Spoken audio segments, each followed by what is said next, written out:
Good evening and thank you for joining us tonight for KREM 2 News 10 at 10, where we give you more news in less time. I'm Cody Proctor. Let's get started.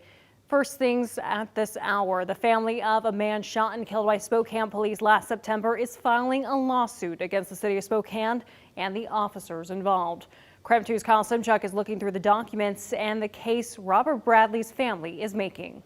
Well, the lawsuit says the city of Spokane failed to properly train officers regarding the use of force. It says they gave Bradley no time to react or even understand what was happening.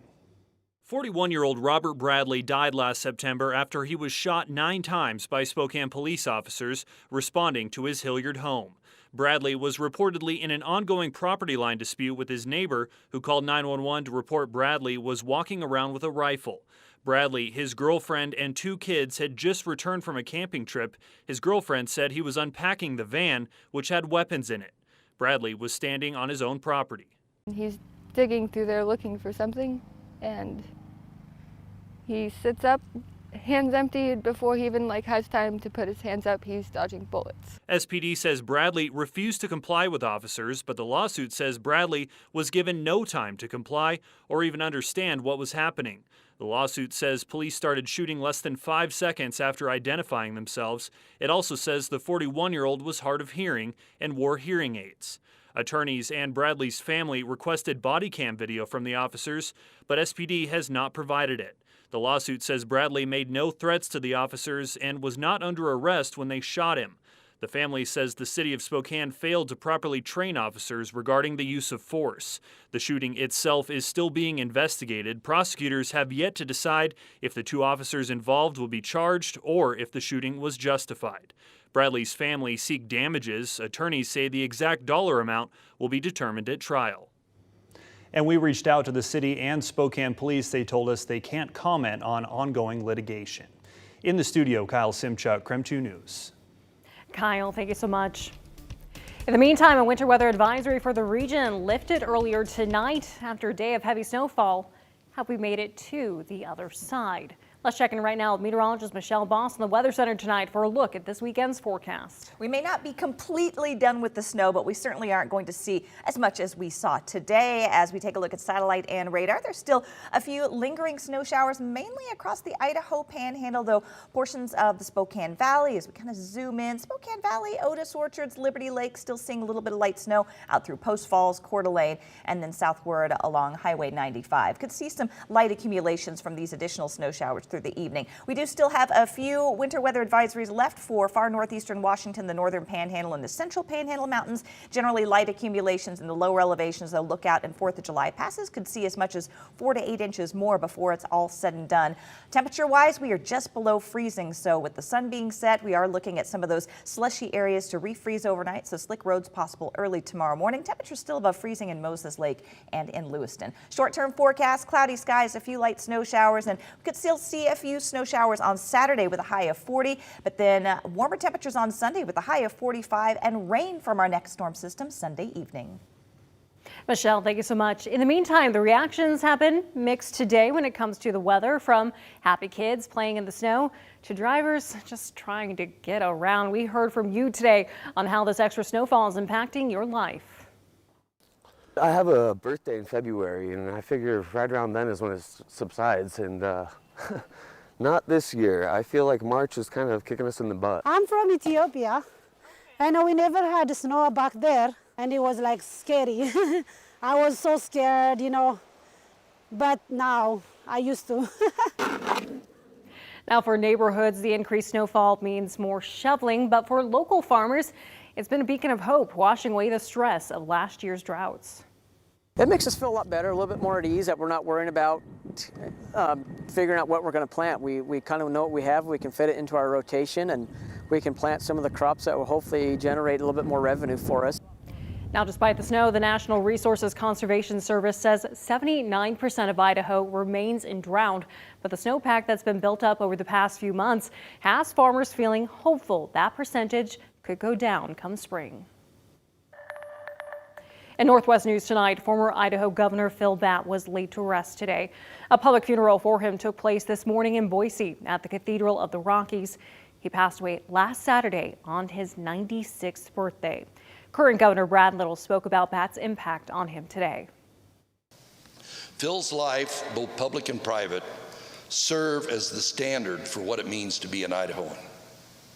Whenever we need a reminder of what true leadership is, we should look to Phil Bat. I am truly honored and blessed to have known this person, and even more honored to have his leadership. God bless you, Governor. After today's public service, Governor Bat was buried in Wilder during a private ceremony. An Idaho man slated for execution this month will evade being put to death due to an order signed by a U.S. district judge. 66-year-old Gerald Pizzuto Jr. will not be executed this month because officials were unable to find the lethal injection drugs needed. The execution will be rescheduled when the chemicals can be secured. Pizzuto's been on death row since 1985. He was sentenced to death for murdering Berta and Delbert Herndon during a robbery. A bill to criminalize the COVID-19 vaccine in Idaho was reintroduced to legislators today, this time getting rid of language that previously made the bill apply to all mammals.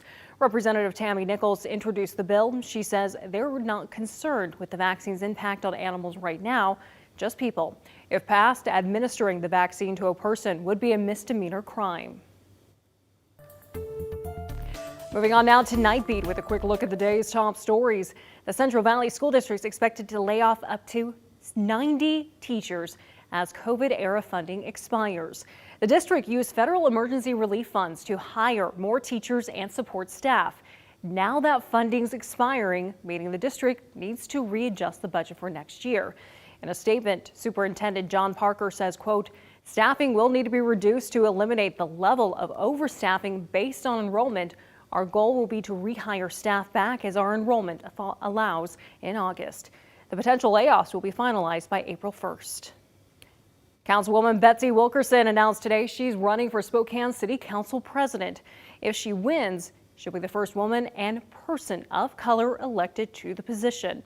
Coming up at 10:25 tonight, we'll tell you more about Wilkerson's platform and what's happening to her predecessor. And Commissioner of Public Lands Hillary Franz announced a new pilot partnership that will use AI technology to help fight the state's growing wildfire threat. That announcement was made in Meade at Spokane County Fire District 9. The new program would enable early detection and monitoring to provide better data on wildfires as they start. Fire crews say the technology should be a big help for them, especially for some of the more rural areas in Spokane County. We have some very rural east and west ends of our fire district, and I think this system will be very helpful in that, making sure we get there quicker. The program uses 360-degree cameras, satellites, and other data feeds to give up-to-the-minute updates to firefighters. Once installed, there will be 21 stations across the state. That was your Nightbeat. To text the word NIGHT to 509-448-2000 to learn more about any of these stories. We'll send them right to your phone.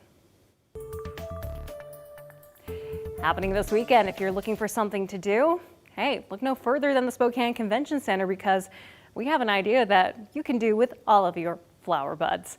The Spokane Home and Garden Show kicked off today. The Spokane Home Builders Association is putting on the event for its 46th time at the Spokane Convention Center.